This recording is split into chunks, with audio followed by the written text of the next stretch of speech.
اچھا جی، یہ ٹھیک. اعوذ باللہ من الشیطان الرجیم، بسم اللہ الرحمن الرحیم، وقال الذین کفروا لن نؤمن بهذا القرآن. کافر لوگوں نے کہا ہم ہرگز اس قرآن پر ایمان نہیں لائیں گے، ولا بالذی بین یدیہ، اور نہ ہی ان کتابوں پر جو اس سے پہلے تھیں. ابن جریر رحمہ اللہ تعالی فرماتے ہیں کہ یہ کہنے والا ابو جہل تھا، اور اللہ رب العزت نے اس آیت میں کفار سے شکوہ کیا ہے، اور اس کے ساتھ ساتھ اللہ تعالیٰ نے اخروی تخویف بھی بیان کی، آخرت سے ڈرایا بھی، آخرت کا عذاب بھی بیان کیا. کافروں کی کچھ قسمیں ہم نے پہلے پڑھ لی تھی، ان میں سے یہ کفر انادی ہے، ضدی کافروں کا بیان ہے. جب انہوں نے قرآن پاک کی حقانیت، اللہ کی توحید کی سچائی، نبی پاک صلی اللہ علیہ وسلم کی رسالت کے دلائل سب کچھ سمجھا دیے گئے پہلے، اور وہ واضح ہو گئے، عقلی طور پر ان کا انکار ممکن نہ رہا، تو پھر انہوں نے انادن انکار کیا. ہم پیچھے جتنی صورت پڑھ چکے ہیں تو اس میں اللہ رب العزت کی توحید بڑے واضح طریقے سے بیان کر دی گئی، اور نبی پاک صلی اللہ علیہ وسلم کی رسالت بھی، قیامت کا عقیدہ بھی، اور شفاعت قہری اور جبری کی نفی بھی. یہ ساری چیزیں پہلے ہو چکی ہیں. قل من یرزقکم من السماوات والارض قل اللہ، تو یہ اس میں اللہ تعالیٰ نے ثابت کر دیا. اب یہاں سے پھر ان کا انکار بیان کیا گیا کہ جب دلائل کی دنیا میں وہ جواب نہ دے سکے تو پھر انہوں نے ہر دھرمی اور ضد کے ساتھ جواب دیا. وقال الذين كفروا لن نؤمن بهذا القرآن ولا بالذي بين يديه. بين يديه کی دو تفسیریں کی گئی ہیں، ایک کتب سابقہ کے ساتھ کہ پہلی کتابوں پر ایمان نہیں لائیں گے، نہ آپ کی کتاب پر، قرآن پاک پر، نہ اس سے پہلی کتابوں پر. اور دوسرا اس کا ترجمہ یہ بھی کیا گیا بالذی بین یدیہ سے، کہ ہم پہلے جو عذاب قرآن کریم میں بیان ہو چکے ہیں قوم عاد پر، قوم سمود پر، قوم نوح پر، تو ہم ان عذابوں کو ہم نہیں تسلیم کرتے کہ وہ آئے ہیں. تو پہلے جو عذاب آ چکے ان کا انکار کیا. وَلَوْ تَرَى إِذِ الظَّالِمُونَ، اور جب تو دیکھے گا، جب دیکھے گا وَلَوْ تَرَى إِذِ الظَّالِمُونَ، اور اگر آپ اس وقت ان کی حالت کو دیکھیں، ظالموں کی حالت کو دیکھیں، موقوفون عند ربهم، وہ کھڑے ہوں گے اپنے رب کے پاس، یرجع بعضهم الى بعض القول، ان کے بعض کی طرف بات کو لوٹائیں گے. رجع یرجع لازمی بھی استعمال ہوتا ہے اور متعدی بھی استعمال ہوتا ہے. یہاں یہ متعدی ہے، لوٹنا بھی اس کا معنی کیا جاتا ہے اور لوٹانا بھی. یہاں اس کا معنی لوٹانا ہے. یرجع بعضهم الى بعض القول، ان کے بعض پر بات کو لوٹائیں گے. کوئی بھی ذمہ داری قبول کرنے کے لیے تیار نہیں ہوگا، ایک اپنی بات دوسرے پر اور دوسرا پہلے پر. جیسے کہ آگے اللہ رب العزت نے ان کی گفتگو کو نقل فرمایا، یقول الذین استضعفوا، جو کمزور لوگ ہیں. یہاں ایک چیز یہ بھی سمجھنے کی ہے کہ اللہ تعالیٰ نے یہاں نام ذکر نہیں فرمائے، بلکہ کمزور اور طاقتور، کمزور اور متکبر. تو یہ دنیا جب تک قائم ہے اس طرح کے لوگ آتے رہیں گے، اس لیے خاص طور پر کسی کی تعیین نہیں فرمائی. الفاظ عام ہیں، ہر زمانے کے کافر، منافق، بدعتی، جتنے بھی مکار لوگ ہیں جو دوسروں کو دین اسلام سے پھیرنے یا دین اسلام سے بے رغبت کرنے کے لیے جتنی بھی تدبیریں اختیار کرتے ہیں، وہ ارادی ہوں، غیر ارادی ہوں، شعوری ہوں، غیر شعوری ہوں، وہ ان کے متحد لوگ پھر قیامت والے دن انہی کا گریبان پکڑیں گے، اور پھر وہ ایک دوسرے سے اسی طرح کا مباحثہ اور مناظرہ کریں گے جیسے اللہ رب العزت نے ان آیات مبارکہ میں بیان فرمایا. اس لیے دنیا میں دوستیاں بھی دیکھ بھال کے بنانی چاہیے، اور دنیا میں اپنی قیادت کو بھی سوچ سمجھ کے چننا چاہیے. غلط قیادت کا انتخاب کر کے پھر اندھا دھند ان کی تقلید کرنا، ایک لیڈر کو چن لیا، پھر جو بھی وہ کہے، سیاہ کہے، سفید کہے، بس اس کی ہاں میں ہاں ملانی کیونکہ ہم نے اس کو اپنا لیڈر بنا لیا. تو یہ بڑی غلط سوچ ہے، اور یہ انسان کو گمراہی کی کھائی میں، گڑھے میں گرا دینے والی بات ہے. ہمیشہ حق کا ساتھ دینا چاہیے، وہ حق جس طرف بھی ہو. تو اللہ رب العزت فرماتا ہے کہ یقول الذین استضعفوا، جو کمزور کر دیے گئے وہ کہیں گے للذین استکبروا، ان لوگوں سے جنہوں نے تکبر کیا. اب یہ لیڈر ہیں، کمزور لوگ بڑوں سے کہیں گے لولا انتم لکنا مؤمنین، اگر تم نہ ہوتے تو ہم ایمان والے ہوتے. تمہاری قیادت میں ہم رہے، جو تم نے عمل کیے، ہم نے تمہیں لیڈر مانا، تمہیں قائد چنا، اس لیے ہم بھی تمہارے نقش قدم پر چلتے رہے. تم گمراہ تھے، ہم بھی گمراہ ہوئے، بے ایمان تھے، ہم بھی بے ایمان ہوئے. اگر تم نہ ہوتے تو پھر ہم ایمان لے آتے. تو یہ انہوں نے اپنی ندامت کا یوں اظہار کیا، اپنی شرمندگی کا یوں اظہار کیا. جو دنیا کے اندر لمحات زندگی کے گزار چکے تھے، ان پر یوں پچھتاوا ظاہر کیا کہ ہم نے بڑا برا کیا اپنے ساتھ. قال الذین استکبروا للذین استضعفوا، جنہوں نے تکبر کیا وہ ان لوگوں سے کہیں گے جو کمزور تھے، جو کمزور کر دیے گئے. انحن صددناکم عن الہدی، کیا ہم نے تمہیں ہدایت سے روکا تھا؟ بعد اذ جاءکم، جب ہدایت تمہارے پاس آ چکی، ہم نے تو تمہیں نہیں روکا، ترغیب دی تھی، وسوسہ ڈالا، راستہ دکھایا. وہ جنات کی صورت میں، شیاطین کی صورت میں ہو یا انسانوں کی صورت میں ہو، تو خیالات ڈالے نا، ترغیب دی، اپنی طرف بلایا ہے، جبر تو نہیں کیا کہ یہ کام ضرور کرو. بل کنتم مجرمین، بلکہ تم ہی مجرم، اس لیے ہمارے اوپر بات نہ ڈالو. اگر کافروں نے، کافر قیادت نے کبھی بھی کسی بھی زمانے میں انسانوں کو جبرن اسلام سے روکا ہو، ایمان سے روکا ہو، تو وہ بھی اس آیت کے خلاف نہیں ہے. اس لیے کہ ایمان کا تعلق ہے دل کے ساتھ، ایمان کا محل دل ہے، دل پہ جبر نہیں ہوتا کسی کا. ہم سورہ بقرہ میں انشاءاللہ اگلے پڑھیں گے آپ کہ اقرا کے اندر جبر کر کے، اقرا کے ذریعے سے اگر کوئی کسی کو کافر بنائے بھی صحیح، کوئی ایسا کلمہ زبان سے نکلوائے بھی صحیح جو اللہ رب العزت کو پسند نہیں ہے، تو دل اگر مطمئن ہے، قلبہ مطمئن، دل مطمئن ہے، تو پھر وہ قابل قبول ہوگا اور اللہ رب العزت اس پہ مواخذہ نہیں فرمائیں گے جو زبان سے کلمہ نکالا. تو اس لیے اللہ رب العزت یہاں کافروں کی یہ بات نقل فرما رہا ہے کہ کافر یہ کہیں گے انحن صددناکم، کیا ہم نے تمہیں روکا، ان الہدی، ہدایت سے، بعد اذ جاءکم، بعد اس کے کہ ہدایت تمہارے پاس آ چکی. مطلب یہ کہ ہم نے تو نہیں روکا، ہمارا اختیار ظاہر پہ تھا، ہمارا اختیار اور تسلط تمہارے جسم پہ تو تھا، لیکن تمہارے دل پہ تو نہیں تھا. ایمان کا محل تو دل ہے. تو پھر نتیجہ ہی کیا نکلا؟ نتیجہ یہ نکلا کہ بل کنتم مجرمین. یہ بل کے ذریعے سے ان کے قول سے اعراض ہے، جو انہوں نے کہا نا لولا انتم لکنا مؤمنین، اگر تم نہ ہوتے تو ہم ایمان والے ہوتے. تو انہوں نے کہا کہ کافر ہونا تمہاری اپنی ہی وجہ سے، یہ تمہاری بات غلط ہے. بل کنتم مجرمین، تم خود ہی مجرم ہو. تمہارے دل کے اندر جو کفر تھا، نفاق تھا، شرک تھا، اس شرک کو ڈالنے والے ہم نہیں ہیں. عقل اللہ نے دی، شعور اللہ نے دیا، اللہ رب العزت نے راہبر و رہنما بھی دیے، تم نے ان کی بات نہ مانی اور ہماری بات کے پیچھے چل پڑے.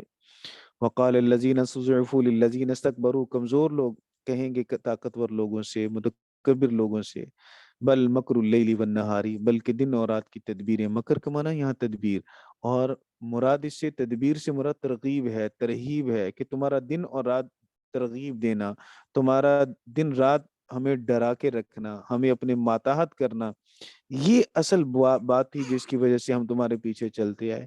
کبھی تم نے ترغیب دی، لالچ دیا، کبھی تم نے ہمیں ڈرایا، کبھی ڈرا کر اپنے پیچھے چلایا، کبھی لالچ دے کر اپنے پیچھے چلایا. ہم حریص تھے، ہم لالچی بھی تھے اور ہم بزدل بھی تھے، ہم تمہارے پیچھے چلتے رہے. اذ تأمروننا، جب تم نے ہمیں حکم دیا، ان نکفر باللہ، یہ کہ ہم اللہ کا انکار کریں، ان نکفر باللہ، ہم اللہ کے ساتھ شریک کریں، ہم اللہ کا انکار کریں، وَنَجْعَلَ لَهُ أَنْدَادًا، اور ہم بنا دیں اس کے لیے شریک. وَأَسَرُّ النَّدَامَةَ، اللہ فرماتا ہے کہ وَأَسَرُّ النَّدَامَةَ، انہوں نے ندامت کو ظاہر کیا، لما رأوا العذاب، جب وہ عذاب کو دیکھیں گے. جب وہ عذاب کو دیکھیں گے تو اپنی ندامت کو ظاہر کریں گے، شرمندگی کو ظاہر کریں گے.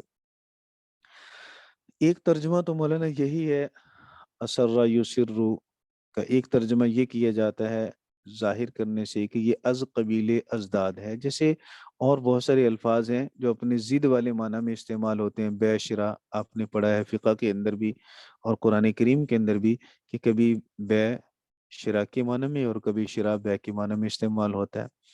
اور ہم اسی طرح پیچھے ایک لفظ پڑھ چکے ہیں، رجا، امید. تو وہاں بھی میں نے عرض کیا تھا کہ یہ بھی از قبیل ازداد ہے. یہ کبھی خوف کے معنی میں استعمال ہوتا ہے، کبھی امید کے معنی میں استعمال ہوتا ہے.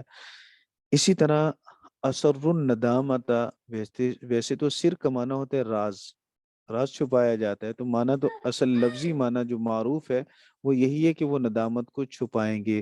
اکثر بہت سارے مفسرین نے اس کا ترجمہ یہ بھی کیا کہ وہ ندامت کو چھپائیں گے. کیوں چھپائیں گے؟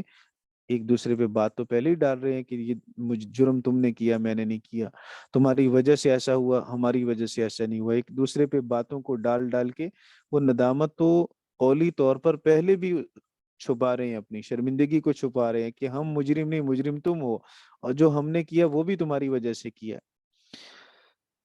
تو دوسرا معنی اس کا یہ کیا گیا کہ وہ ندامت کو ظاہر کریں گے. پھر ایک اس کی وجہ تو وہی ہے جو میں نے عرض کر دی. امام قرطبی، امام راغب رحمہ اللہ تعالی نے مفردات القرآن کے اندر یہی لکھا کہ یہ از قبیل ازداد ہے، لیکن صاحب روح المعانی نے فرمایا کہ نہیں، از قبیل ازداد نہیں، بلکہ یہ افعال سے ہے، اور باب افعال کی خاصیات میں سے خاصیت ہے سلب ماخذ. تو یہ چونکہ باب افعال سے ہے تو اس کا جو حمزہ ہے یہ سلب ماخذ کے لیے ہے. ندامت کو ظاہر کرنا معنی پھر بھی وہی بنے گا، صرف اس معنی کی علت ایک انہوں نے بیان کی، امام کو اس نے قرطبی رحمہ اللہ تعالی نے، اور ایک علت بیان کی صاحب روح المعانی نے. تو دونوں علت میں فرق ہے، وجہ میں فرق ہے، لیکن معنی دونوں نے یہی کیا کہ وہ ندامت کو ظاہر کریں گے لما رأوا العذاب، جب وہ عذاب کو دیکھیں گے.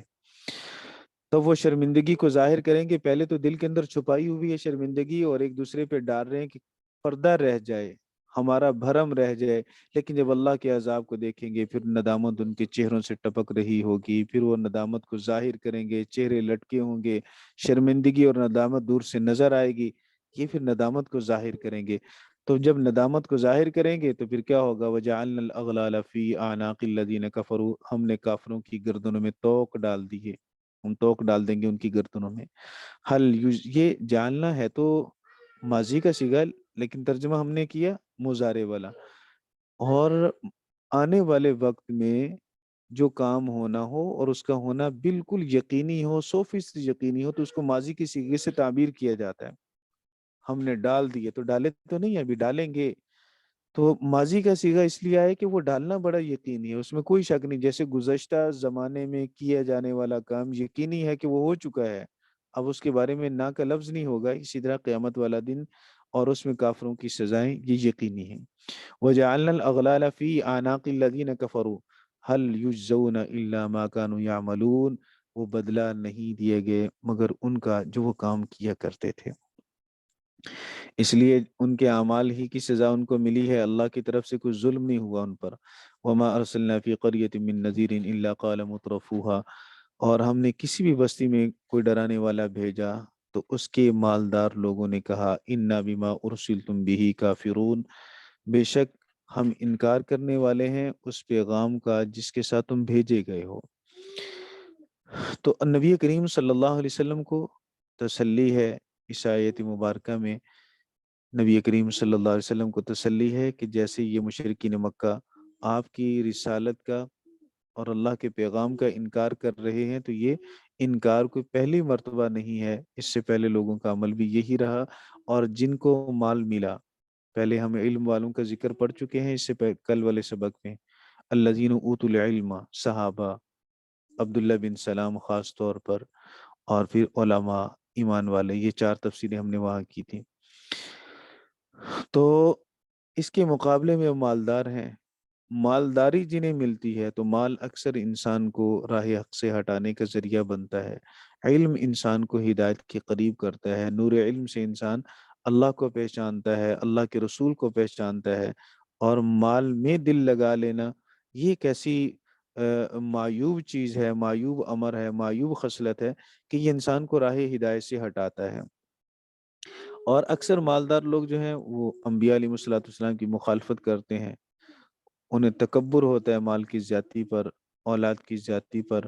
جبکہ اللہ رب العزت کے ہاں نہ اس مال کی حیثیت ہے، نہ اولاد کی حیثیت ہے، کچھ بھی کسی چیز کی بھی حیثیت نہیں۔ سیدنا جابر بن عبداللہ رضی اللہ تعالیٰ عنہ فرماتے ہیں اللہ کے رسول صلی اللہ علیہ وسلم ایک مردہ بکری کے پاس سے گزرے، آپ صلی اللہ علیہ وسلم نے اس کے کان کو پکڑا اور پھر پوچھا، فرمایا کہ اس کو 1 درہم میں کون لے گا؟ تو صحابہ نے عرض کیا کہ یا رسول اللہ ہم اسے لے کر کیا کریں گے؟ تو اللہ کے رسول صلی اللہ علیہ وسلم نے فرمایا کہ اللہ کی قسم، دنیا اللہ کے نزدیک اس مردہ بکری سے بھی زیادہ حقیر ہے۔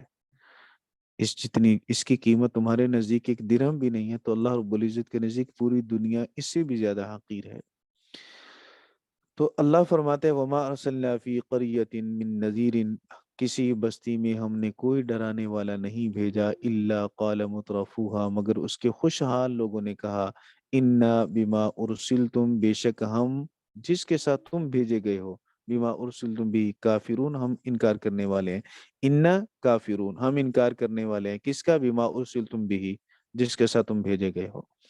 وقالوا نحن اکثر اموالا و اولادا، ہم مال اور اولاد کے اعتبار سے زیادہ ہیں، وما نحن بمعذبین، اور ہم عذاب نہیں دیے جائیں گے۔ جیسے دنیا کے اندر مال زیادہ ہو، اولاد زیادہ ہو تو انسان کی طاقت اور قوت کا ذریعہ بنتا ہے، انسان کی عزت اور وقار کا ذریعہ بنتا ہے، کوئی اس پہ ہاتھ نہیں ڈالتا۔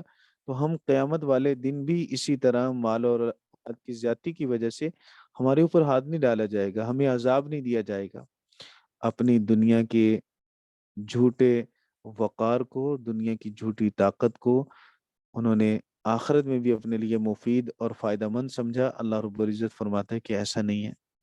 قل کہہ دو ان ربی یبسط الرزق لمن یشاء ویقدر، یہ مال یہ اولاد تمہارا اپنا کمال نہیں ہے، یہ اللہ رب العزت کا خالص اللہ کی تقسیم ہے۔ فرما دیجئے کہ بے شک میرا رب یبسط الرزق، وہ رزق کو کشادہ کرتا ہے، پھیلاتا ہے، لمن یشاء، جس کے لیے چاہے۔ لہٰذا یہ اللہ کی مشیت ہے کہ اللہ نے تمہیں دے دیا، کسی کو مال زیادہ کسی کو کم، اس میں تمہارا کمال نہیں، اور جس کے پاس مال کم ہے یہ اس کا نقص نہیں ہے۔ وہ یقدر، کم بھی اللہ ہی کرتا ہے، وہ تنگ کرتا ہے، یہ جس کا رزق چاہے کم کر دے۔ ولیکن اکثر الناس لا یعلمون، لیکن لوگوں کی اکثریت کے پاس علم نہیں، وہ جانتے نہیں ہیں۔ علم کی نفی فرمائی گئی، الذین اوتوا العلم کے اندر علم کا اس بات کر کے ان کے لیے ہدایت کو ثابت کیا گیا، اور جب کسی کی گمراہی بیان کی اللہ رب العزت نے تو پھر لا یعلمون کہہ کر علم کی نفی فرمائی ہے۔ علم اچھائیوں کی بنیاد ہے، ہدایت کی بنیاد ہے، اور جہالت ساری برائیوں کی بنیاد ہے۔ وَمَا أَمْوَالُكُمْ وَلَا أَوْلَادُكُمْ بِالَّتِي تُقَرِّبُكُمْ عِنْدَنَا زُلْفَىٰ إِلَّا مَنْ آمَنَ وَعَمِلَ صَالِحًا۔ وَمَا أَمْوَالُكُمْ، اور تمہارے اموال اور تمہاری اولاد ایسی نہیں ہے جو تمہیں ہمارا مقرب بنا دیں۔ تُقَرِّبُكُمْ عِنْدَنَا زُلْفَىٰ، زُلْفَىٰ یہ مفعول مطلق ہے من غیر لفظی۔ مفعول مطلق کے بارے میں آپ نے پڑھا ہے کہ مفعول مطلق اس کو کہتے ہیں جو اپنے ماقبل والے فعل کے یا شبہ فعل کے ہم معنی ہو، تو وہ کبھی من لفظی ہی ہوتا ہے، کبھی من غیر لفظی ہی ہوتا ہے۔ یہ من غیر لفظی ہی ہے جو معنی تقربکم کا ہے، تقربو کا ہے، وہی معنی زلفہ کا۔ زلفہ کا معنی بھی مقام، مرتبہ، قرب۔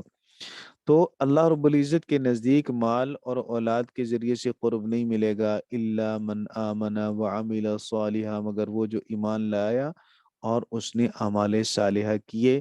تو ایمان اور اعمال صالحہ یہ اللہ کے قرب کا ذریعہ ہیں، خالی مال اور اولاد اللہ کی قرب کا ذریعہ نہیں ہے۔ دوسرا مطلب اس آیت مبارکہ کا یہ ہے کہ ایمان اور اعمال صالحہ کرنے کے بعد اگر کسی کے پاس مال ہو اور کثرت اولاد ہوتی، یہ اس کے لیے مفید تو ہوں گے، کیونکہ وہ مال کو اللہ کے راستے پہ خرچ کرے گا، اولاد کو صحیح راستے پہ لگائے گا، تو یہ اس کے لیے مفید ہوں گے۔ لیکن اگر کسی کے پاس ایمان نہیں، اعمال صالحہ نہیں ہے، تو پھر اولاد اور کثرت اولاد اور کثرت مال اس کے لیے کچھ بھی فائدہ اور اللہ کے قرب کا ذریعہ نہیں بنے گی۔ فَأُولَٰئِكَ لَهُمْ جَزَاءُ الضِّعْفِ، ان کے لیے بڑھا چڑھا کر اجر دیا جائے گا، بدلہ ہوگا ان کے لیے بڑھا چڑھا کر۔ ضعف کا معنی دگنا نہیں ہے، ضعف کا معنی ضعف کا معنی مطلق زیادتی سے کیا گیا۔ اللہ رب العزت بہت زیادہ بدلہ دے گا، وہ 10 سے لے کر 70 تک، 70 سے لے کر 700 تک، پھر 700 کے بعد بغیر حساب، جیسے اللہ چاہے بغیر حساب کے۔ تو جس کو اللہ یہ 70 اور 700 والے جو اعداد بیان کیے جاتے ہیں تو یہ بھی کثرت کے لیے ہے، تحدید نہیں ہے کہ اللہ اتنا ہی اجر دے گا، آپ نے ایک نیکی کی تو اس کا اجر صرف 70 گنا ملے گا، 700 گنا تک ملے گا، نہیں، یہ کثرت کے لیے بیان کیے گئے، جتنا آپ کا اخلاص ہوگا اللہ رب العزت آپ کی اخلاص کی بقدر اتنا ہی اجر عطا فرمائیں گے۔ بما عملو، تمہارے اعمال کی وجہ سے، وہم فی غرفات، وہم فی الغرفات، اور وہ بالا خانوں میں ہوں گے۔ غرفہ بالا خانے کو کہتے ہیں، اور وہ مفسرین کرام نے فرمایا کہ موتیوں کے کمرے ہوں گے، یاقوت کے کمرے ہوں گے۔ تو جنت کی صفات بہت ساری آپ نے گزشتہ سال سورہ رحمان کے اندر بھی پڑھی، سورہ واقعہ کے اندر بھی پڑھی۔ تو اللہ رب العزت نے جنت میں یہ نعمتیں تیار فرمائی، اور پھر آمینون، امن والے بھی ہوں گے، چوری نہیں ہوگی، ڈکیٹی نہیں ہوگی، وہ نعمتیں فنا نہیں ہوں گی۔ دنیا کے اندر انہوں نے چونکہ نہ بڑے بڑے محلات میں زندگی گزاری، اور نہ ہی انہیں بیچاروں کو امن و سکون ملا، بے سکونی کی زندگی گزاری، خوف کے اندر زندگی گزاری، مصیبتوں اور تکلیفوں میں زندگی گزاری۔ آخرت میں اللہ رب العزت گھر بھی عمدہ دے گا اور امن اور سکون بھی دے گا۔ تنبیہ الغافلین میں ابو الیث سمرقندی رحمہ اللہ تعالیٰ نے نبی کریم صلی اللہ علیہ وسلم کی یہ حدیث بیان فرمائی کہ اللہ کے رسول صلی اللہ علیہ وسلم نے فرمایا کہ اللہ کسی پر دو امن بھی جمع نہیں کرے گا، دو خوف بھی جمع نہیں کرے گا۔ ایک بندہ دنیا میں اللہ سے ڈر کے زندگی گزارے تو اللہ آخرت میں پھر اپنے ڈر کو اسے دل سے نہیں لے گا، پھر دوستی ہوگی، محبت ہوگی، قربت ہوگی، پھر مانوسیت ہوگی، اللہ کی رحمت کا امیدوار ہوگا۔ اور جو دنیا کے اندر بے خوف رہا، امن کی حالت میں رہا، اللہ کے خوف سے امن نہیں ہوگا، قیامت والے دن پھر اس کے دل میں اللہ کا خوف ہوگا، گھبراہٹ ہوگی، کانپے گا، پسینے میں شرابور ہوگا، اللہ رب العزت کے سامنے جواب دہی سے ڈرے گا۔ اس لیے یہ تو ایمان والوں کی صفات ہیں۔ والذین یسعون فی آیاتنا معاجزین، والذین یسعون فی ابطال، ہماری آیات کی ابطال میں کوشش کرتے ہیں، معاجزین پہلے بھی ہم ترجمہ اس کا کر چکے ہیں، مسابقین، سبقت کرتے ہیں ایک دوسرے سے آگے بڑھنے کی کوشش کرتے ہیں۔ تو اولئک فی العذاب، وہ عذاب میں محضرون، حاضر کیے جائیں گے، ہمیشہ حاضر کیے جائیں گے، چونکہ جملہ اسمیہ ہے تو اولئک فی العذاب محضرون، حاضر کیے جائیں گے۔ اسی کا ترجمہ گرفتار سے بھی کیا جاتا ہے، گرفتار کیے جائیں گے۔ تو جو اللہ رب العزت کی آیات کا مقابلہ کرتے ہیں، اللہ کے دین کا مقابلہ کرتے ہیں، قیامت والے دن وہ عذاب میں گرفتار کر لیے جائیں گے۔ قل ان ربی یبسط الرزق لمن یشاء من عباده ویقدر له، فرما دیجئے بے شک میرا رب وہ رزق کو پھیلاتا ہے جس کے لیے چاہے اپنے بندوں میں سے، ویقدر له، اور جس کے لیے چاہے وہ تنگ کر دے۔ اس سے پہلے والی آیت بھی، اس میں بھی تقریباً یہی الفاظ ہیں، قل ان ربی یبسط الرزق لمن یشاء ویقدر ولکن اکثر الناس لا یعلمون۔ اور اس آیت مبارکہ میں بھی قریب قریب لفظ ہیں، صرف یہاں من عبادی ہی کا اضافہ ہے۔ تو اس سے اشارہ اس بات کی طرف ہے کہ یہ آیت اللہ کے خاص بندوں کے لیے ہے، مقربین کے لیے ہے، نیک لوگوں کے لیے ہے۔ اس سے پہلے والی آیت کے اندر من عبادی ہی کا لفظ نہیں ہے۔ اور دوسرا فرق یہ ہے کہ پہلے والی یہ جو آیت مبارکہ ہے جو پہلے ہم نے پڑھ لی، وہ افراد کے لیے ہے، اور یہ دوسری آیت ایک فرد کی مختلف حالتوں کے لیے ہے۔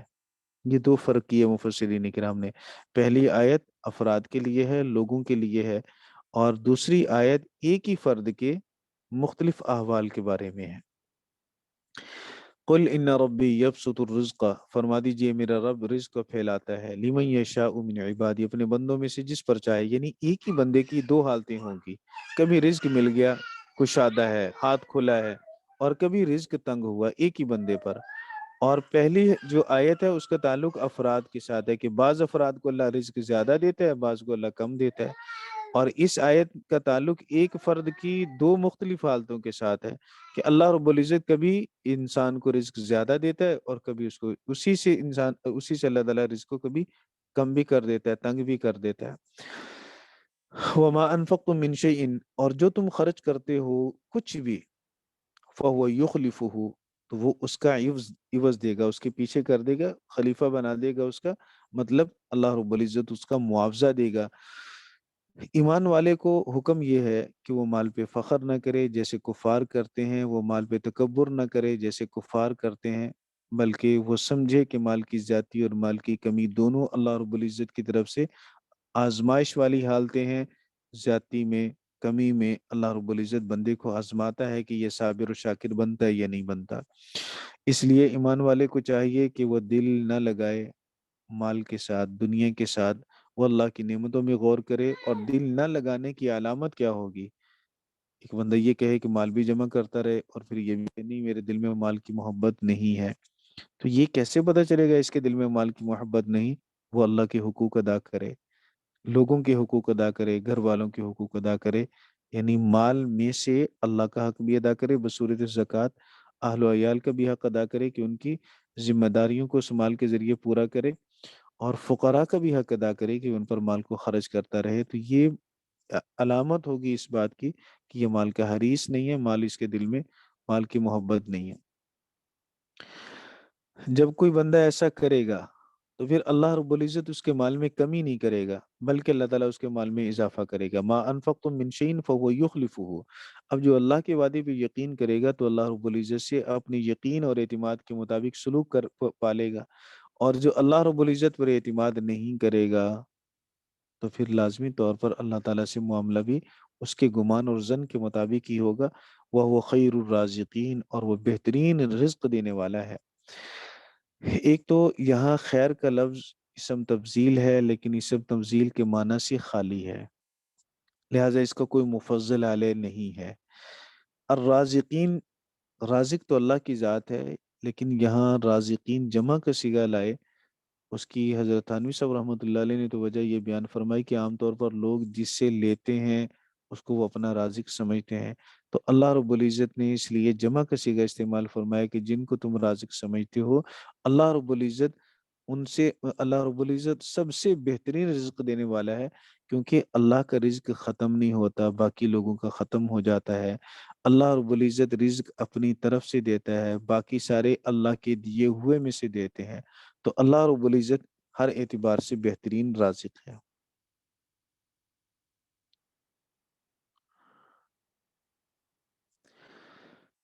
وَيَوْمَ يَحْشُرُهُمْ جَمِيعًا، جس دن وہ سب کو ان سب کو جمع کرے گا، ثُمَّ يَقُولُ لِلْمَلَائِكَةِ، پھر وہ ملائکہ سے کہے گا، أَهَؤُلَاءِ إِيَّاكُمْ كَانُوا يَعْبُدُونَ، کیا یہ ہیں وہ لوگ جن کی، کیا أَهَؤُلَاءِ إِيَّاكُمْ، کیا یہ لوگ تمہاری عبادت کیا کرتے تھے؟ أَهَؤُلَاءِ، کیا یہ، إِيَّاكُمْ كَانُوا يَعْبُدُونَ، تمہاری عبادت کیا کرتے تھے؟ قالوا سبحانک انت ولینا من دونہم، فرشتے عرض کریں گے کہ آپ پاک ہیں، آپ ہمارے ولی ہیں ان کے علاوہ، ہمارا ان کے ساتھ کوئی تعلق نہیں ہے، نہ ہماری دوستی، نہ ہمارا تعلق، نہ ہمارا واسطہ، نہ ہم نے ان سے کہا کہ ہماری عبادت کرو۔ انت ولینا، آپ ہی ہمارے کارساز ہیں، آپ ہی ہمارا معبود مسجود اور ہمارے کرتا دھرتا آپ ہی ہیں۔ انت ولینا، آپ ہی ہمارے دوست ہیں، من دونہم، ان کے سوا، بل کانوا یعبدون الجن، بلکہ وہ جنات کی عبادت کیا کرتے تھے۔ جنات کی عبادت کرنے کا مطلب یہ ہے کہ وہ جنات ان کے دل میں وساوس ڈالتے تھے، اور پھر وہ جنات کے وساوس پر وہ بھلے درخت کو سجدہ کریں، بھلے وہ بتوں کو پوجیں، بھلے وہ قبروں کو پوجیں، جس کی بھی وہ عبادت کریں، یا فرشتوں کی مورتیاں بنا کر ان کے آگے سربسجود ہوں۔ خیالات چونکہ جن ڈالتے تھے، تو خیالات جنات کے خیالات اور وساوس کی وجہ سے معبود وہی بنے ان کے، کیونکہ اتباع ان کے خیالات کی ہو رہی ہے، اس لیے فرمایا بل کانوا یعبدون الجن اکثرهم بہم مؤمنون، ان کی اکثریت انہی پر ایمان لائے ہوئے تھے۔ جب ان کی اتباع کر رہے ہیں تو پھر اس کا مطلب یہ کہ ایمان بھی انہی پر لائے ہوئے ہیں۔ فَالْيَوْمَ لَا يَمْلِكُ بَعْضُكُمْ لِبَعْضٍ نَفْعًا وَلَا ضَرًّا، سو آج تم میں سے تمہارے بعض کے لیے نفع اور نقصان کے مالک نہیں ہوں گے، ظاہری طور پر بھی مالک نہیں ہوں گے۔ جن کو دنیا میں مالک سمجھا تھا، آج کوئی نفع نقصان کا مالک نہیں ہوگا۔ وَنَقُولُ لِلَّذِينَ ظَلَمُوا ذُوقُوا عَذَابَ النَّارِ الَّتِي كُنتُمْ بِهِ تُكَذِّبُونَ، اور ہم ظالموں سے کہیں گے، ذُوقُوا عَذَابَ النَّارِ، جہنم کے عذاب کو چکھو، الَّتِي كُنتُمْ بِهِ تُكَذِّبُونَ، جس عذاب کو تم جھٹلاتے تھے۔ وَإِذَا تُتْلَى عَلَيْهِمْ آيَاتُنَا بَيِّنَاتٍ، جب ان پر ہماری آیات واضح طور پر تلاوت کی جاتی ہیں، قَالُوا مَا هَذَا إِلَّا رَجُلٌ يُرِيدُ أَن يَصُدَّكُمْ، تو وہ کہتے ہیں کہ یہ ایسا شخص ہے جو چاہتا ہے کہ وہ تمہیں روک دے، عَمَّا كَانَ يَعْبُدُ آبَاؤُكُمْ، اس سے جس سے تمہارے آباء و اجداد پوجا کیا کرتے تھے، عبادت کیا کرتے تھے۔ یعنی ایک دلائل کے ساتھ تو جواب نہ دیا جا سکا اور نبی پاک صلی اللہ علیہ وسلم کا مقابلہ نہ کیا جا سکا، تو پھر جذباتی بنایا لوگوں کو ابھارا، ماں باپ کی محبت، آبا و اجداد کی محبت، زمین اور جائیداد کی، وطن کی محبت، یہ چیز تو انسان کے دل میں ہوتی ہے، جیسے ہم پیچھے فرعون کے قصے میں بھی پڑھ چکے کہ اس نے بھی سیدنا موسیٰ علیہ السلام کے بارے میں یہی کہا تھا کہ یہ تمہیں تمہاری زمین سے نکالنا چاہتا ہے، جبکہ حضرت موسیٰ علیہ السلام تو ایسا نہیں کرنا چاہتے تھے۔ انہوں نے بھی کہا کہ تم اپنے ماں باپ سے محبت کرتے ہو اور یہ تمہارے ماں باپ کے دین سے تمہیں روکنا چاہتا ہے، یرید ان یصدکم اما کان یعبد آباؤکم، اور جس سے کہ تمہارے آباء و اجداد سال ہا سال تک مدتوں عبادت کرتے رہے، کانا داخل ہے نا یعبدو پر، تو اتنی مدت ہا مدت تک عبادت وہ کرتے رہے، یہ چاہتا ہے کہ تمہیں اس سے روک دے، تمہیں اپنے ماں باپ سے محبت ہے، کچھ غیرت کرو، مقابلہ کرو، سامنے آؤ، راستہ روکو۔ تو یہ ساری ترغیب دی جا رہی ہے اس میں، وَقَالُوا مَا هَذَا إِلَّا إِفْكٌ مُفْتَرًى، اور انہوں نے کہا کہ یہ نہیں ہے مگر افکن، جھوٹ، مفترا، گھڑا ہوا، ایک گھڑا ہوا جھوٹ ہے جس کی کوئی بنیاد نہیں ہے، جبکہ یہ بات بھی ان کی غلط تھی۔ وقال الذین کفروا، ان لوگوں نے کہا جنہوں نے کفر کیا، للحق، حق کے بارے میں، لما جاءہم، جب ان کے پاس حق آ گیا، ان ھذا الا سحر مبین، یہ واضح طور پر جادو ہے، کبھی کہتے افک مفترا، کبھی کہتے سحر مبین، کبھی کہتے شاعر ہے، کبھی کہتے ساحر ہے، تو مختلف عنوانات بدلنا یہ بھی تو اس بات کی دلیل ہے کہ یہ خود کذاب ہیں، دجال ہیں، جھوٹے ہیں۔ اگر کسی ایک بات پہ ٹھہرتے تو تب ٹھہرتے نا جب ان کے پاس کوئی دلیل ہوتی، ان کے پاس تو دلیل ہی نہیں ہے، یہ تو اپنے دعوے پر بھی قائم نہیں ہے، کبھی ایک دعویٰ کر رہے ہیں، کبھی دوسرا، کبھی تیسرا، کبھی چوتھا۔ تو تکذیب کرتے ہوئے انہوں نے مختلف انداز بدلے، مختلف طعن و تشنیع اور مختلف القابات دیے نبی کریم صلی اللہ علیہ وسلم کو، ان میں سے ایک یہ بھی ہے۔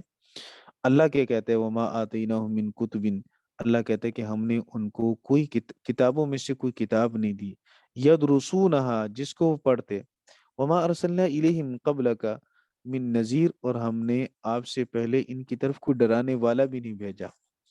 ایک مطلب تو آیت مبارکہ کا یہ ہے کہ یہ جو کچھ کہہ رہے ہیں، کبھی آپ کو ساحر کہہ رہے ہیں، کبھی آپ کو قرآن کریم کی تکذیب کرتے ہوئے کہتے ہیں افک مفترا، جھوٹ ہے جو گھڑا ہوا ہے اس نے، ہم نے تو کوئی ایسی کتاب نہیں بھیجی جس میں آپ کے دعویٰ کی تکذیب ہو، ہم نے تو ان کے پاس کوئی ایسا رسول نہیں بھیجا جس رسول نے آ کے بتلایا ہو کہ یہ کرنے والا جھوٹا ہوگا، کسی رسول نے بھی ایسا نہیں کہا، بلکہ رسول یوں تو گزرے اور سارے ہی یہ کہتے ہوئے گئے کہ ہمارے بعد نبی آئے گا اور اس نبی کی یہ علامات ہوں گی، نبی آخر الزمان صلی اللہ علیہ وسلم کی علامات بتلائی گئی، قرآن کریم کے بارے میں پیشین گوئیاں کی گئیں، لیکن تکذیب پر کوئی کتاب نہیں آئی، قرآن پاک کو جھٹلانے پر ان کے پاس کوئی کتابی دلیل نہیں اور کسی نبی کا قول نہیں ہے۔ دوسرا مطلب یہ ہے کہ وما آتیناہم من کتب یدرسونہا، یہ جو شرک کرتے ہیں، اس شرک پر ان کے پاس کوئی کتابی دلیل نہیں ہے، اور نہ ہی ان کے پاس وما ارسلنا الیہم قبلک من نذیر، اور ہم نے ان کی طرف آپ سے پہلے کوئی ڈرانے والا نہیں بھیجا، اور اب آپ ڈرانے والے آئے ہیں نذیر بن کر، بشیر بن کر، تو ان کو تو شکر کرنا چاہیے کہ آج تک ہمارے پاس پہلے کوئی رسول نہیں آیا سیدنا اسماعیل علیہ السلام کی بعد، تو یہ رسول ہمارے درمیان مبعوث ہوا، تو ہمیں تو اس نعمت عظمیٰ کا شکر کرنا چاہیے اللہ رب العزت کے سامنے، لیکن انہوں نے ناشکری کی اور نبی کریم صلی اللہ علیہ وسلم کی تکذیب کی، رسول باقاعدہ تو کوئی نہیں آیا، لیکن اس سے یہ لازم نہیں آتا کہ ان کے پاس اللہ کا پیغام کوئی پہنچا ہی نہ ہو، پیغام تو ان تک پہنچا، رسول نہ صحیح رسول کے نائبین آتے رہے۔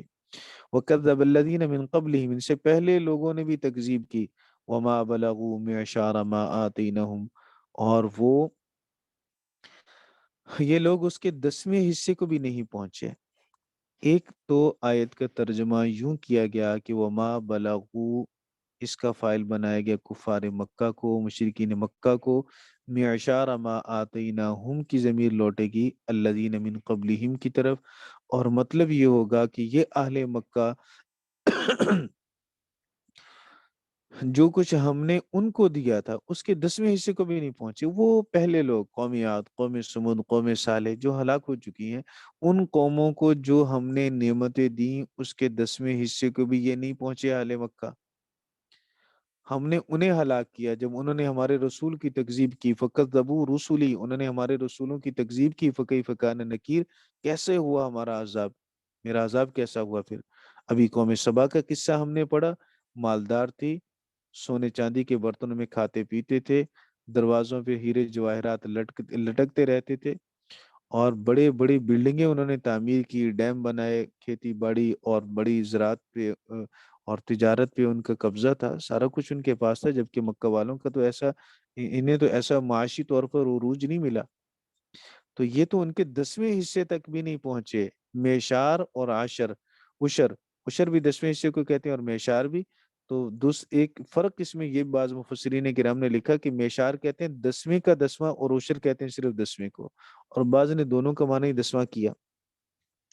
بہرحال ایک مطلب تو یہ ہے کہ اہل مکہ پہلی قوموں کے اوپر جتنے اللہ کے انعام ہوئے اس کے 10ویں حصے کو بھی نہیں پہنچے، تو پھر یہ تکبر کس بات کا کرتے ہیں؟ اور ان کے انجام کو کیوں نہیں دیکھتے جو مال، نعمت، اولاد کے اعتبار سے ان سے کئی گنا زیادہ تھے، ہم نے انہیں ہلاک کیا جب وہ ہمارے مقابل آئے، جب انہوں نے رسولوں کی تکذیب کی۔ اور دوسرا اس کا مطلب یہ ہے کہ وما بلغوا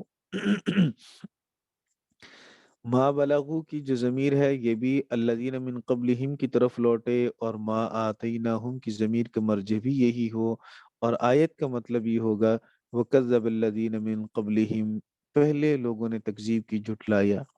وَمَا بَلَغُوا مِعْشَارَ مَا آتَيْنَاهُمْ، جو ہم نے انہیں نعمتیں دی ان نعمتوں کا شکر انہوں نے، شکر کرنے میں وہ 10ویں حصے تک بھی نہیں پہنچے۔ شکر کرنا چاہیے تھا، لیکن ان نعمتوں کے 10ویں حصے کا 10واں حصہ بھی انہوں نے شکر نہ کیا۔ اتنی کم انہوں نے شکر گزاری کی اللہ کی نعمتوں کی، وہ بھی صرف زبانی جمع خرچ کے طور پر۔ فَكَذَّبُوا رُسُلِي، اور اس میں سب سے بڑی نعمت اللہ کے رسول ہوتے ہیں۔ اللہ کی نعمتوں میں سے بڑی نعمت اللہ کا رسول ہے جو ہادی بن کر آیا، اور ان کا حال یہ ہے کہ انہوں نے سب سے بڑی نعمت ہی کی ناشکری کی تکذیب کی صورت میں۔ فَكَذَّبُوا رُسُلِي، تو جب انہوں نے اللہ کی نعمت عظمیٰ کی ناشکری کی، فَكَيْفَ كَانَ نَكِيرٌ، ہم نے انہیں عذاب دیا، پتھر برسائے، زمین میں دھنسایا، آگ ان پر برسائی، بستیوں کو الٹا دیا۔ فَكَيْفَ كَانَ نَكِيرٌ، کیسے ہوا میرا عذاب۔ تو یہ تنبیہ ہے مشرکین مکہ کو، تمہیں بھی خوف کرنا چاہیے، ڈرنا چاہیے تمہیں بھی اللہ کے عذاب سے، اللہ کی عقاب سے۔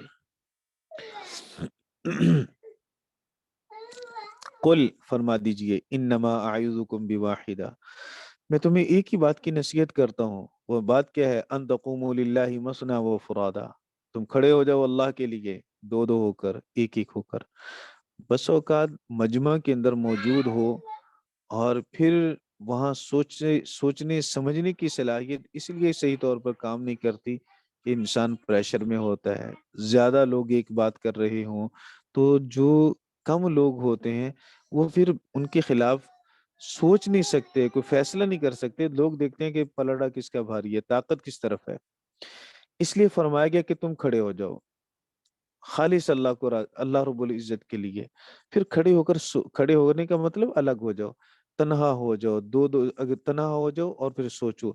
بعض لوگوں کا ذہن تنہائی میں چلتا ہے، اکیلے بیٹھے ہیں، پھر وہ سوچیں، غور و فکر کریں تو کسی فیصلے تک پہنچ جاتے ہیں، اور بعض ایک دوست تین ساتھی مل کر اگر کوئی بات کریں تو پھر ان کو ذرا فیصلہ کرنے میں آسانی ہوتی ہے۔ تو اس لیے میں مثنا و فرادا، دو دو ایک ایک، تنہا ہو یا جماعت کی صورت میں سوچو، اور سوچو صرف خالصاً للہ تعالی، صرف اللہ رب العزت کے لیے، خالص اللہ رب العزت کے لیے سوچو۔ اللہ رب العزت کے واسطے الگ الگ ہو کر یا ٹولیوں کی صورت میں، جماعتوں کی صورت میں سوچو، بچار کرو حق پر کون ہے، جس بات کی نصیحت کی جا رہی ہے وہ بات ہمارے فائدے میں ہے یا نقصان میں ہے، کہنے والا اس کے کیا کوئی اغراض ہیں، مقاصد ہیں، کو ہم سے لالچ رکھتا ہے یا نہیں رکھتا، بے لوث ہمارے فائدے کے لیے بے چین و بے قرار ہے، تو ہمیں اس کی بات پہ غور کرنا چاہیے۔ ثم تتفکروا ما بصاحبکم من جنہ، پھر تم غور و فکر کرو تمہارے صاحب کے ساتھ جنون نہیں ہے، 40 سال کا عرصہ اس نے گزارا، اس نے معاملات بھی کیے، اس نے شادی بیاہ بھی کیے، اس نے تجارت بھی کی، اس نے دن اور رات سارے یہیں پہ گزارے ہیں، کبھی اس نے ایسی بات تو نہیں کی جو خلاف عقل ہو، کبھی اس نے کوئی ایسا عمل تو نہیں کیا جو عمل اس کے کردار کو داغدار کرنے والا ہو۔ جنونی تو ایسا نہیں کیا کرتے، جن پر جنات کا غلبہ ہو وہ تو ایسے اعمال نہیں کرتے، ان کا کردار تو اتنا اجلا نکھرا صاف ستھرا نہیں ہوتا، یا جس کی عقل کے اندر فطور ہو اور وہ جنون لاحق ہو چکا ہو تو وہ ایسی عاقلانہ باتیں تو نہیں کرتے جیسے محمد صلی اللہ علیہ وسلم نے 40 سال ایک خوبصورت کردار پیش کیا ہے۔ ان کی 40 سالہ زندگی اس بات پر دلیل ہے کہ بعد از نبوت 40 سال کے بعد جو انہوں نے دعویٰ کیا وہ بالکل سچا ہے، کبھی انہوں نے جھوٹ پہلے نہیں بولا۔ اس لیے ثم تتفکروا ما بصاحبکم ما بصاحبی، بصاحبی کے شروع میں جو با یہ فی کے معنی میں ہے، ما فی صاحبکم من جنہ، تمہارے صاحب میں کوئی جن نہیں ہے، کوئی جنون نہیں ہے، اس میں دیوانگی نہیں ہے، اس میں ان ہوا الا نذیر لکم بین یدی عذاب شدید، نہیں ہے وہ مگر ڈرانے والا تمہیں، نذیر الکم لام فائدے کے لیے، تمہارے فائدے کے لیے وہ تمہیں ڈراتا ہے، بین یدی عذاب شدید، آگے آنے والے دردناک عذاب سے، سخت عذاب سے۔ قل ما سألتکم، انہیں کہہ دیجئے، فرما دیجئے انہیں، ما سألتکم من اجر، میں تم سے کوئی معاوضہ نہیں مانگتا، فہو لکم، جو مانگوں تو وہ تمہارے لیے ہی ہے۔ اگر تم یہ سمجھتے ہو کہ میں کسی منصب کا طالب ہوں تو منصب تمہیں مبارک ہو، اگر تم یہ سمجھتے ہو کہ میں کوئی ریاست اور حکومت چاہتا ہوں تو تمہیں حکومت مبارک ہو، ریاست تمہیں مبارک ہو، طاقت تمہیں مبارک ہو، مجھے ان چیزوں کی ضرورت نہیں ہے۔ ما سألتکم من اجر، میں جو بھی تم سے کسی اجر کا معاوضہ، کوئی اجر کا مطالبہ کروں، سوال کروں، فہو لکم، تو وہ تمہارے لیے ہے، مجھے اس کی ضرورت نہیں۔ ایک ترجمہ تو یہ کیا گیا۔ دوسرا یہ کیا گیا کہ ما سألتکم من اجرین، جو بھی میں تم سے اجر میں سے مانگوں، سوال مانگوں، معاوضہ مانگوں، فہو لکم، تو وہ بھی تمہارے فائدے کے لیے ہے۔ نبی کے محنت کا معاوضہ کیا ہے؟ بس تو معاوضہ اسی کو قرار دے رہا ہے کہ میں تمہیں ایمان کی طرف بلاؤں اور تم ایمان لے آؤ، بس میں سمجھوں گا میری محنت کی قیمت بڑھ گئی۔ میں تمہیں نماز کی طرف بلاؤں اور تم نمازی بن جاؤ تو میں سمجھوں گا میری محنت کی قیمت بڑھ گئی۔ تو یہ قیمت بھی تو تمہارے فائدے ہی کے لیے ہے، اس میں میرا اپنا ذاتی فائدہ تو کوئی نہیں ہے۔ فَهُوَ لَكُمْ إِنْ أَجْرِيَ إِلَّا عَلَى اللَّهِ، جو باقی رہا حقیقی اجر وہ تو اللہ دے گا، وہ تو آپ سے مطالبہ بھی نہیں، آپ سے لینے کی امید بھی نہیں ہے۔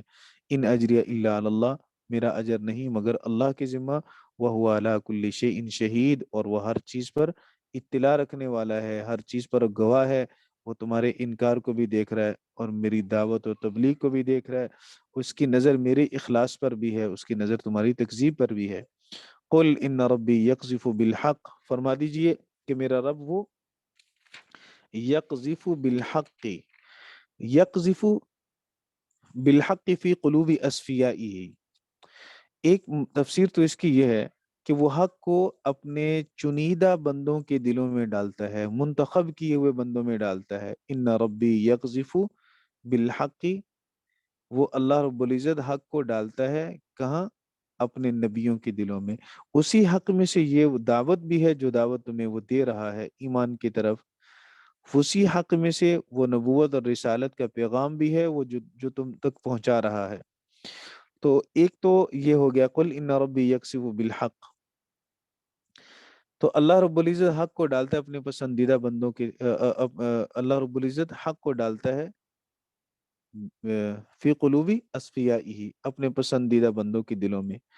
علام الغیوب، غیب کو جاننے والا ہے، وہ جانتا ہے کس کا دل اس قابل ہے کہ اس میں حق بات کو ڈالا جائے، وہ جانتا ہے کس کے دل کی زمین زرخیز ہے، حق کا بیج ڈالیں گے اور وہ بیج تناور درخت بنے گا، اور کون سا دل ایسا ہے کہ جس کی زمین بنجر ہے اور وہاں پہ حق کا کچھ بھی فائدہ نہیں ہوگا۔ تو اللہ رب العزت کی نگاہ انتخاب جو دلوں پہ پڑی، جو دل حق کو قبول کرنے کی صلاحیت رکھتے تھے، اللہ نے انہیں حق کی توفیق عطا فرمائی، ایمان کی ہدایت کی توفیق عطا فرمائی، اور جو اس قابل نہیں تھے ان کے دل ہدایت اور ایمان کے لیے بند ہو گئے۔ یقذف بالحق، دوسری تفسیر اس کی یہ بیان فرمائی گئی کہ یقذف بالحق علی الباطل، اللہ رب العزت یقذف بالحق، بے شک میرا رب وہ حق کو مارتا ہے، کس پر؟ باطل پر، جیسے سورہ انبیاء میں ہے بل نقذف بالحق علی الباطل فیدمغه فاذا هو زاهق، اس نے حق نے باطل کا بھیجا نکال دیا۔ اللہ کہتا ہے بل نقذف بالحق، ہم قوت کے ساتھ زور سے مارتے ہیں باطل پر، یعنی ہمارے حق کے دلائل اتنے مضبوط ہیں اور اس کے مقابلہ میں آنے والے باطل کے پاس دلائل اتنے مکڑی کے جالے کی طرح کمزور ہیں کہ جب ہماری دلیل کی قوت اس پر پڑتی ہے اس کا بھیجا ہی نکل جاتا ہے، کچومر نکل جاتا ہے۔ تو اسی طرح یہاں بھی فرمایا گیا ان ربی یقذف بالحق، میرا رب حق کو ڈالتا ہے، حق کو مارتا ہے، کس پر؟ باطل پر۔ علام الغیوب، وہ غیب کا جاننے والا ہے اور غیب کو اچھی طرح جاننے والا ہے، جبکہ اس کے مقابلہ میں آنے والے سب جاہل ہیں، تو کہاں جاہل غالب آ سکتے ہیں علام الغیوب پر؟ ہمیشہ علام الغیوب ہی غالب رہے گا، اس کے ماننے والے ہی غالب رہیں گے، غلبہ اس کے لیے یہی ہے۔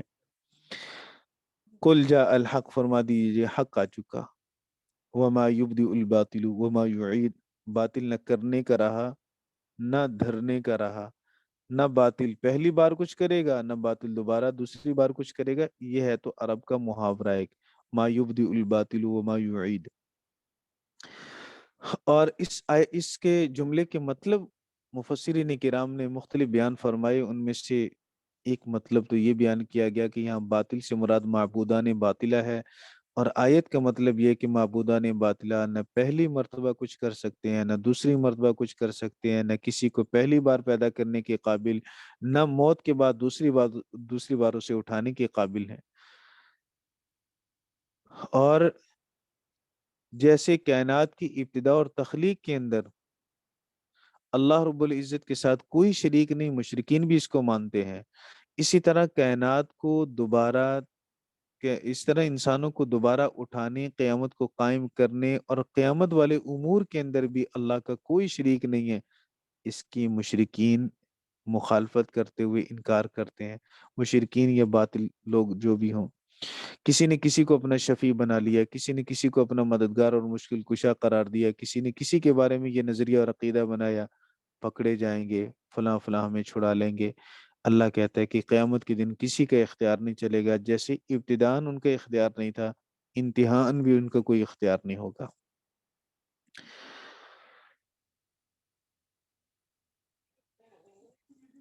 پھر سیدنا عبداللہ بن مسعود رضی اللہ تعالیٰ عنہ فرماتے ہیں کہ شاید کے نزول کے بعد کچھ عرصہ کے بعد ہی مکہ فتح ہوا، بیت اللہ میں موجود جتنے بت تھے نبی پاک صلی اللہ علیہ وسلم نے انہیں توڑا۔ کل جاء الحق، فرما دیجئے حق آ گیا، وما یبدئ الباطل وما یعید، باطل نہ پہلی بار کچھ کرے گا نہ بعد میں کچھ کر سکتا ہے۔ ویسے اعادہ یعیدو کا معنی اعادہ کرنا، لوٹانا۔ قل کہہ دیجئے ان ضللت فانما اضل علی نفسی، اب فرما دیجئے اگر میں گمراہ ہو جاؤں تو میری گمراہی مجھ پر ہی پڑے گی، وان اہتدیت، اور اگر میں ہدایت پر رہوں، فبما یوحی الی ربی، تو وہ اس وحی کی وجہ سے ہے جو میرے رب کی طرف سے مجھ پر کی جاتی ہے، فبما یوحی، وہ جو اللہ کرتا ہے، الیہ ربی، میری طرف میرا رب جو وحی کرتا ہے اس کی وجہ سے ہے۔ نقص کی نسبت اپنی طرف کرنی چاہیے اور کمال کی نسبت اللہ کی طرف کرنی چاہیے۔ نبی کریم صلی اللہ علیہ وسلم نے بھی نقص کی نسبت اپنی طرف کی، اگر ہو تو وہ میری طرف سے ہے، اور ہدایت چونکہ کمال ہے تو کمال کی نسبت اللہ رب العزت کی ذات عالیہ کی طرف کی کہ اللہ رب العزت ہی ہدایت دیتا ہے۔ انہ سمیع قریب، بے شک وہ سننے والا قریب ہے،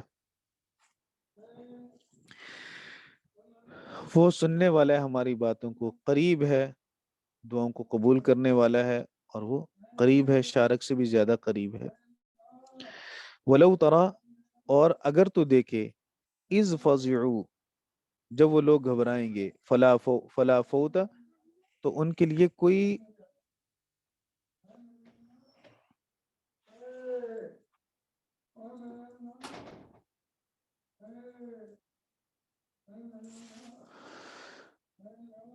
فلا فوت لہم، تو ان کے لیے کوئی ان کے لیے کوئی چھوٹنا نہیں ہوگا،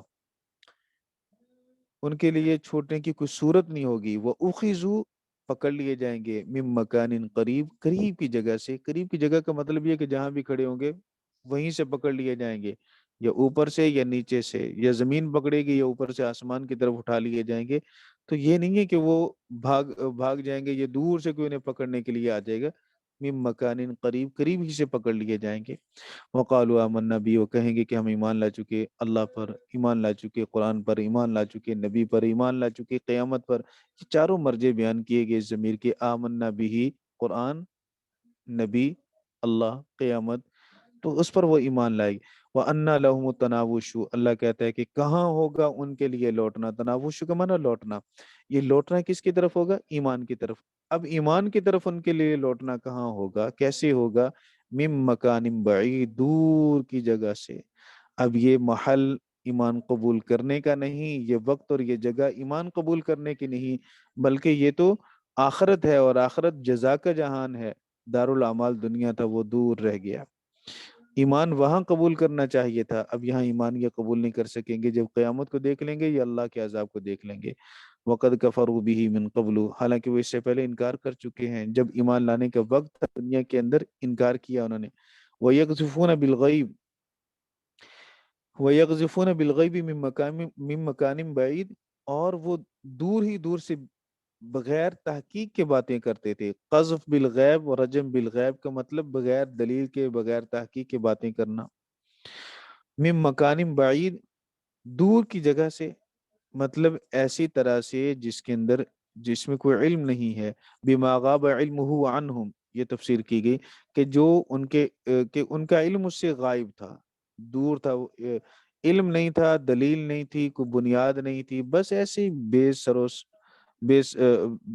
وہ کوئی سر اور پا نہیں ہے اس بات کا، اور بغیر کسی بنیاد کے جو دل میں آیا، جو زبان پہ آیا، فوراً اسے کہہ دیا، سوچا بھی نہیں کہ ہماری بات صحیح بھی ہے، یہ غلط ہے۔ تو دنیا کے اندر تو یہ یوں رجم بالغیب کیا کرتے تھے، ایمان کے مقابلہ میں، قرآن کے مقابلہ میں، دلائل حق کے مقابلہ میں۔ وحیل بینہم وبین ما یشتہون، وحیلہ حائل کر دیا گیا، رکاوٹ ڈال دی گئی، بینہم ان کے درمیان، وبین ما یشتہون من الایمان، ایمان میں سے جس کو وہ چاہیں گے، اب ان کے درمیان اور ایمان کے درمیان۔ وہ کہہ رہے تھے نا قد آمنا، ہم ایمان لا چکے، انہوں نے کہا قالوا آمنا بھی، ہم ایمان لا چکے اللہ پر، قیامت پر، قرآن پر، نبی پر۔ اب یہ خواہش ہے کہ آج ہم ایمان لے آئیں، لیکن اللہ کہتا ہے کہ ان کے اور ان کی خواہش کے درمیان اب دیوار کو حائل کر دیا جائے گا، اب رکاوٹ ڈال دی جائے گی۔ کما فعل باشیاعہم من قبل، جیسے کہ ان کے ہم مشربوں کے ساتھ پہلے کیا گیا، قوم عاد، قوم سمود اور دیگر قوموں کے ساتھ۔ جب انہوں نے اللہ کے عذاب کو دیکھا تو انہوں نے بھی کہا کہ ہم ایمان لا چکے، لیکن ان کا ایمان وہاں قابل قبول نہیں ہوا، تو گویا ایک طرح سے رکاوٹ ڈال دی گئی۔ انہم کانوا فی شک مریب، بے شک وہ تردد میں ڈالنے والے، شک میں ہے، مریب کہتے ہیں، ریب کا معنی تردد میں ڈالنے والا شک۔ تردد میں ڈالنے کا مطلب یہ کہ اندر سے جو انسان کو شک بے چین کر دے، اندر اضطراب والی کیفیت پیدا کر دے، تو ایسے شک کے اندر وہ ہیں۔ اللہ رب العزت ہم سب کو یقین کامل نصیب فرمائے۔ اللہ تعالیٰ اس سورہ مبارکہ میں جو رہنمائی دی، جو ہدایات دی، اللہ تعالیٰ ہم سب کو اس سے پورا سبق حاصل کرنے کی توفیق عطا فرمائے، اور اللہ رب العزت قرآن پاک کے نور سے ہمارے دلوں کو منور فرمائے۔ سبق کے بارے میں اگر کسی کے ذہن میں کوئی بات ہو تو وہ پوچھ لے جی۔ استاد جی، جی مفعول من غیر لفظی ہے، یہ کیا ہوتا ہے؟ یہ ہدایت النحو میں وہاں پہ دیکھیں، فَأَوْجَسَ فِي نَفْسِهِ خِیفَةً، اب وہاں اپنی مثال پڑی ہوگی۔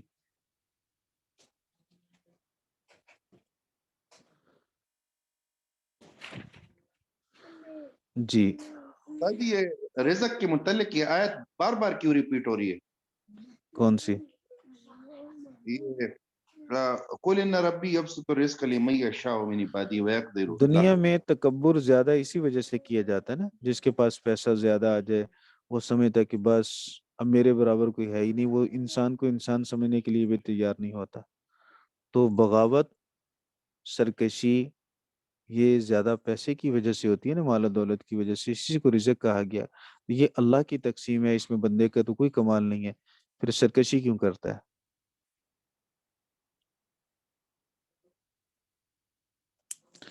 جی دوستو، بھائیو، بزرگوں، پرویز مشرف مر گیا.